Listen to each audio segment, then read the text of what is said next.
और डरना नहीं। कोई भी त्रिभुवन में नापक को पराजय नहीं दिखा सकता, ये बात पक्की समझ लेना। कभी भी हरि का एक स्वभाव है, कोई उनको गाली दे दे, अपमान कर दे, उनकी निंदा कर दे, वो पिता के समान सह लेते हैं, क्षमा कर देते हैं। लेकिन उनके भक्त का अपमान कर दे तो राम रोष पावक सो जरई। जो अपमान भक्त कर करई, तुम चुप रहना, तुम मत बोलना। जो अपमान भक्त कर करई, राम रोष पावक सो जरई। पलटू साहब कह रहे, नाम जापा कभी डरना मत, कभी भय मत करना और कभी लड़ना मत। हरि अपनो अपमान सह जन की सही न जाए। हरि का अपमान कर दोगे सह जाएंगे कैसे भी, वो बड़े कृपालु हैं, अनंत माताओं का प्यार रखते हैं, चल उद्दंडता कर ले। हरि अपनो अपमान से जन की सही न जाए, जन की सही न जाए, दुर्वासा की क्या गति की नहीं। महान तपस्वी, दूब का रस पीने वाला, बलकल की लंगोटी लगाने वाला, उनको यह भ्रम हो गया कि चक्रवर्ती सम्राट रानियों के बीच में रहने वाला मेरे से बढ़कर भजनानंदी कैसे हो सकता है। जाकर के कृत्या प्रकट कर दी उनको, अम्बरीश जी को कष्ट देने के लिए दुर्वासा जी के द्वारा प्रकट की हुई कृत्या भगवान के निज पार्षद सुदर्शन जी ने भस्म कर दिया और त्रिभुवन में दौड़ाया दुर्वासा जी को। अंततो गत्वा अम्बरीश जी के पैरों में गिरना पड़ा महान तपस्वी भगवत स्वरूप दुर्वासा जी को। जन की सही न जाए, दुर्वासा की क्या गति कीन्हा, और भुवन चतुर्दश फिरे सबे दुरियाए जो दीन्हा। सबसे पहले भाग कर गए भगवान शंकर की शरण में, क्योंकि भगवान शंकर के अंश से प्रकट हुए दुर्वासा जी है। भगवान शंकर ने कहा, मैं हरि का द्रोह करने वाले को तो विचार पूर्वक रास्ता बता सकता हूं, लेकिन हरिदास का, भगवान के भक्त का द्रोह कर दे, ये मेरी सामर्थ्य नहीं कि मैं इस समय सुदर्शन को प्रार्थना करके रोक सकूं या तुम्हें कैलाश में रख सकूं। तुरंत यहां से निकलो। सबे दुरियाए जो दीन्हा, ब्रह्मा जी के पास गए। ब्रह्मा जी ने कहा तत्काल निकलो, नहीं सुदर्शन चक्र अनर्थ कर देगा ब्रह्मलोक में। हरि के पास गए और कहा आपका एक व्रत है कि मेरी शरण में चाहे जितना बड़ा अपराधी आ जाए मैं कभी त्यागता नहीं हूं। तो भगवान ने कहा अपराधी कितना भी बड़ा चराचर जगत का हो मैं उसे शरण दे सकता हूं, लेकिन मेरे भक्त का अपराधी, उसके लिए कोई गुंजाइश नहीं। अब ये सुदर्शन मेरी आज्ञा में नहीं है। अगर अम्बरीश जी कह देंगे तो ये सुदर्शन शांत हो सकता, अन्यथा नहीं। भाग के अम्बरीश जी के ही चरणों में आना पड़ा। पाही पाही करि परे जबे हरि चरण न जाई, तब हरि दीनी जवाब मोर बस नाही गुसाई। मोर द्रोह करि बचे, करो जन द्रोहक नासा, माफ करे अम्बरीश बचोगे तबे दुर्वासा। मेरा अपराध कर दे तो मैं क्षमा कर सकता हूं, भक्त का अपराध कर दे तो नहीं। इसलिए जाओ, अगर अम्बरीश जी क्षमा करें तो क्षमा हो सकती है। तो पलटू द्रोही संत कर तिन्हे सुदर्शन खाए, हरि अपनो अपमान से जन की सही न जाए। इसलिए निर्भय निश्चिंत होकर के निरंतर नाम जप करो। श्रीपाद प्रबोधानंद जी कह रहे मत करो, ऐसा कोई कर्म मत कर जिससे तेरी दुर्गति हो जाए। नावद, ऐसी कोई बात मत बोल जिससे तेरे को अपराध लग जाए। ये वाणी है अमोल, बहुत विचार पूर्वक बोलना चाहिए। विस्मराशेष दृश्यम, भगवत प्राप्ति का स्वरूप है कि संसार और शरीर की याद न रह जाए। क्या कर, स्मर मिथुन महस्तत् गौर नीलम स्मरार्थम। जिनका स्मरण करना परम मंगलमय है, ऐसे श्यामा श्याम गौर श्याम जोड़ी का स्मरण कर। संसार के संपूर्ण भोगों का विस्मरण हो जाए। कुछ मत बोल अपराध करने वाली बात, कुछ मत कर अपराध करने वाली क्रियाएं। सदैव गौर श्याम प्रिया प्रीतम का स्मरण कर। बहुजन समवाया दूर मुद विजया ही, बहुत लोगों से मिलना छोड़ दे। साधक को जिसको भगवत प्राप्ति करनी हो, ये प्रपंच कभी ना पाले, ये प्रचार प्रसार के चक्कर में ना पड़े, प्रवचन के चक्कर में ना पड़े। हमारी प्रार्थना मान लेना, भगत के चक्कर में ना पड़े, पहले भगवान के चक्कर में पड़े। पहले भगवान के चक्कर में पड़कर माया चक्कर से मुक्त हो, फिर भगवान जो करवावे उनकी इच्छा की बात है।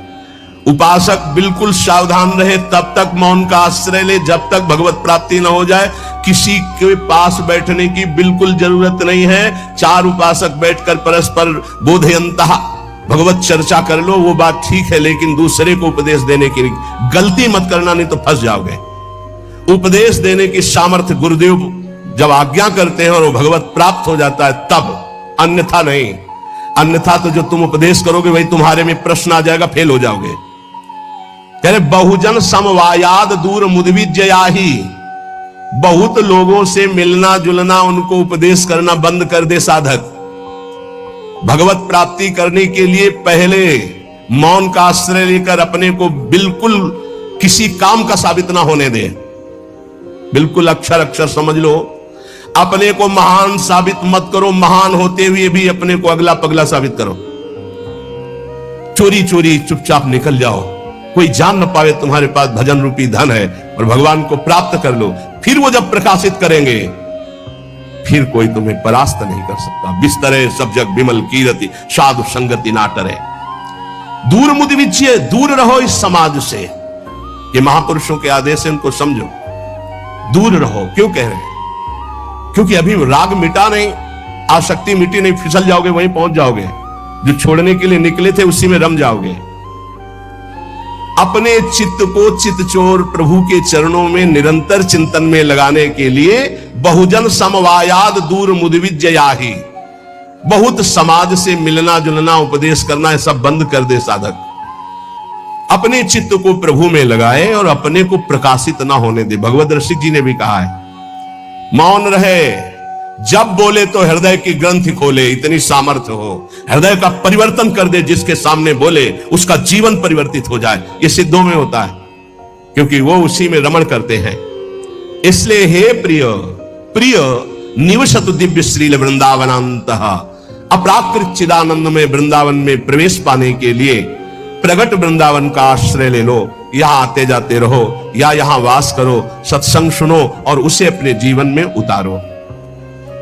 जब उपासक इस तरह की रहनी में रहता है तो उसकी दशा क्या होती है, श्रीपाद वर्णन करते हैं। कहते कर निहित कपोलो नित्य मस्त्रोणि मुंचन, परिहत जन संगो रोचमानानुयान, प्रतिपद बहुलार्त्या राधिका कृष्ण दास से, वसति परम धन्य कोपि वृंदावनेस्मिन्।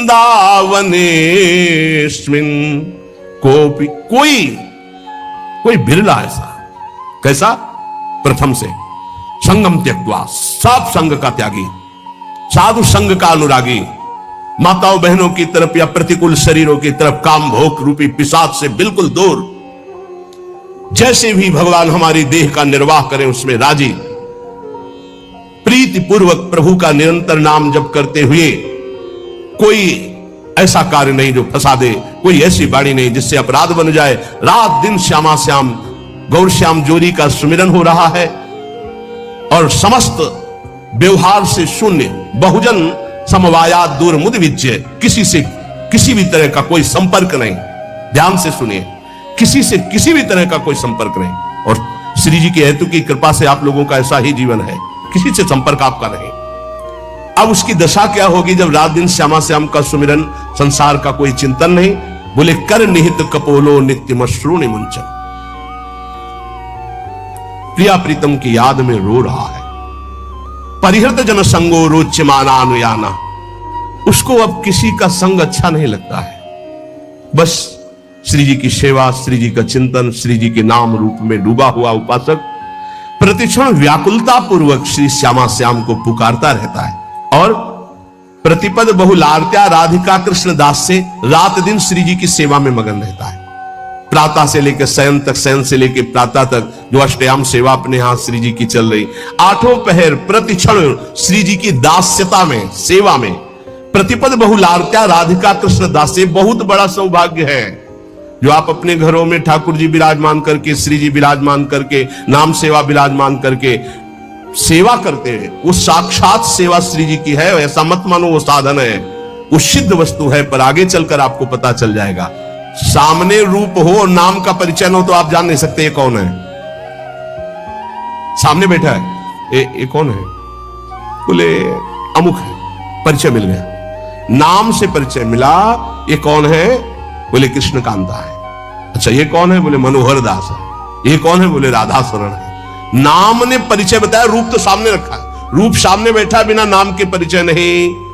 देखिए रूप नाम आधीना, रूप ज्ञान नहीं नाम विहीना। ऐसे रूप दिखाया जाए, आप परिचय नहीं जानते। और ये भी बताया गया ये अमुक, अच्छा ये अमुक है, नाम ही परिचय देता है रूप का। जैसे कुछ भक्तजन कहते हैं कि मैं भगवान के रूप का ध्यान करता हूं, तो हमारी प्रार्थना है कि रूप का परिचय आपको नाम कराएगा। नाम, अगर नाम का ध्यान नहीं करोगे तो रूप का ध्यान नहीं हो सकता है। पहले नाम जप करते हुए नाम का ध्यान, तो वही रूप प्रकाशित होगा। ये बचपन में गुरुदेव जी ने सिखाया था और ये कई बार सत्संग में बताया है कि गुरुदेव ने कहा जब नाम जप करते हुए उसमें रूप प्रकाशित हो जाए तो जानना तुम्हारा नाम जप रंग ला रहा है। वो दिमाग में बात बैठ गई थी। गुरुदेव ने कहा था हर श्वास नाम चलना चाहिए बचपन में, बस जीवन भर लक्ष्य यही रहा है कि मेरा नाम निरंतर चले, जो गुरुदेव ने दिया है। उठते बैठते चलते फिरते जागते सोते सब समय नाम का अभ्यास। इसीलिए जब इस पर ध्यान गया तो माला गौड़ हो गया। जब यह ध्यान गया कि निरंतर नाम चलना चाहिए तो फिर माला में विक्षेप अनुभव होने लगा कि गढ़ना, उसको घुमाना, उसमें इतने। अब जब हमारे जीवन का लक्ष्य यही निरंतर बैठे हैं, चल रहा है, चल रहे हैं या क्रिया में है, जैसी भी स्थिति, गुरु प्रसाद से 40 वर्ष का लगभग अभ्यास, उसी बात का, यही जीवन का सार रहा है। देखी है रूप नाम आधीना, बिना नाम जप किए रूप का अनुभव नहीं कर सकते। देखो माई सुंदरता की सेवा, बोले ध्यान करेंगे श्री जी का। अरे प्यारो ढुम क्षमते ने अच्छी सुखादी नाम तो यह ध्यान गम। इन महापुरुषों की सामर्थ्य नहीं, आपकी क्या सामर्थ्य है। बोले फिर कैसे ध्यान करें? बोले राधा लिखो बार बार, राधा राधा राधा। और एक दिन मुस्कुराती हुई किशोरी जी उसी नाम पे दिखाई देंगी, देख लेना। देखी है रूप नाम आधीना, रूप ज्ञान नहीं नाम विहीना। रूप विशेष नाम बिनु जाने, करतल गत ना परहि पहचाने। सुमिरिय नाम, ओह पूरा सार बात रख दी। सुमिरिय नाम रूप बिनु देखे, आवत हृदय स्नेह बिसेखे। कई बार सत्संग में कहा है, महात्मा गांधी जी का एक भाषण होना था, राष्ट्र स्वतंत्रता का पूरा विधान वो रचते थे। बहुत से भारतीय उस भाषण में सम्मिलित होने जा रहे थे, तो कुछ गांव के लोग भी उसी डिब्बे पे बैठ गए जिसमें महात्मा गांधी। परिचय नहीं था उनका, ऐसे गांधी जी बैठे थे, गांव के ऐसे बैठे, बहुत साधारण जीवन, असाधारण सोच। वो बीड़ी सिगरेट गांव के लोगों ने मना किया, उनका घाट तो चुप कर दिया। अब जे ही स्टेशन आया, महात्मा गांधी की जय, और वो उतरे जयमाला। अरे मैं जिनके दर्शन करने जा रहा था उनका रूप तो सामने था, केवल नाम का परिचय नहीं था कि कौन। बोले महात्मा गांधी, तो रूप सामने था, अपमान कर दिया, अवहेलना कर दी। उनके सामने धूम्रपान कर रहे, मना किया जनों ने, लेकिन माने नहीं, तो गांधी जी ने उनको ऐसे रोक दिया। रूप सामने है पर नाम का परिचय नहीं है तो क्या? जब जाना महात्मा गांधी की जय बोली गई, यही है महत्व। अरे इनके हम भाषण सुनने जाए, हमारे सामने बैठे, पैरों में माथा रख देते, उनसे बात करते, इतने नजदीक, नाम के बिना पहचान नहीं हुई, रूप सामने बैठा था। रूप विशेष नाम बिनु जाने, करतल गत न परहि पहचाने। हाथ में रूप हो पर नाम का परिचय नहीं तो आप जान नहीं सकते ये कौन है। जब नाम आया तब परिचय हुआ। तो ऐसे सुमिरिय नाम रूप बिनु देखे, आवत हृदय स्नेह बिसेखे। आप भाव से सुमिरन करो, राधा राधा राधा, तो ये नाम रूप को हृदय में प्रकाशित कर देगा। गोस्वामी जी कह रहे सुमिरिय नाम रूप बिनु देखे, रूप देखा नहीं। और आपसे सच्ची कहते हैं, त्रिभुवन में ऐसी कोई स्याही नहीं बनी जिससे प्रभु के रूप की रचना की जाए। जिनकी नख कांति सहस्त्र कोटि सूर्य संप्रभा, हजारों करोड़ों सूर्य एक साथ उदय हो तो नख कांति के तेज की बराबरी। उन प्रभु को कैसे, कौन सी स्याही बनी है जिससे हम वो नीलिमा जो प्रकृति से अतीत सच्चिदानंद रूपाय, प्रभु कैसे सच्चिदानंद रूपाय, उस सच्चिदानंद रूप के लिए प्राकृतिक स्याही कैसे हो सकती है? जैसे उदाहरण में भगवान के श्रीअंग कांति कैसे, वो इसलिए नवीन जलधर, बस वर्षा होने वाली है ऐसा मेघ। तो ऐसे हजारों बार मेघ देख लिए तो क्या हमें भगवत साक्षात्कार का आनंद मिला क्या? नहीं। भगवान की अंग कांति कैसे? श्री राम जी के लिए गोस्वामी तुलसीदास केकी कंठाभ नीलम, मोर की जो कंठ की नीलिमा है, बोले ऐसा कुछ। तो क्या मोर के कंठ की नीलिमा देख ली तो श्री कृष्ण की अंग कांति देख ली क्या? हरिजू की अंग कांति? नहीं, ये सब प्राकृतिक है, उदाहरण ही नहीं बैठता। कैसे है वो? बोले कृष्ण कृष्ण कृष्ण रटो, वो जैसे के तैसे पूरे आ जाएंगे। करोड़ काम मूर्छित हो जाए ऐसे सुंदर हैं। तो ऐसी कोई स्याही है क्या? ऐसे करोड़ कामों को मूर्छित करने वाले श्री लालजू, लाडलीजू के रूप को देखकर प्रेम बेशुद्ध हो जाते हैं। उन लाडलीजू के लिए ऐसी कौन गौर कांति है स्याही कोई ऐसी त्रिभुवन में? देखो कैसा रूप है। बोले पीता अरुण छवि मनंत तडिल लताभाम, अनंत बिजलियों की कांति पीत और अरुणिमा लिए हुई। कौन सी स्याही है? एक बिजली को उतार के दिखाओ। प्रभु की जो रूप माधुरी है वो केवल नाम जानता, केवल नाम, राधा नाम जानता है, कृष्ण नाम जानता है। वो बड़े धन्य भाग उपासक है जो एक बात समझकर नाम का ध्यान करते और नाम का जप करते। तो बोले सुमिरिय नाम रूप बिनु देखे, आवत हृदय स्नेह विसेखे। नाम जपते जपते जब नाम में प्रेम हो जाता है, प्रेम पूर्वक जब नाम जपते हैं तो भगवान का रूप, प्रियाजू का रूप हमारे हृदय में प्रकाशित हो जाता है। जो इस तरह से अपने जीवन को प्रभु में लगाता है वो महान दुर्लभ वृंदावन नित्य विहार रस के प्रेम को प्राप्त कर लेता है। नाम के समान सिर्फ नाम है। जहां नाम गया तो नाम ही ऐसे आता है जैसे स्वामी के पीछे सेवक चलता है। स्वामी जहां जाता है वही सेवक पहुंच जाता है।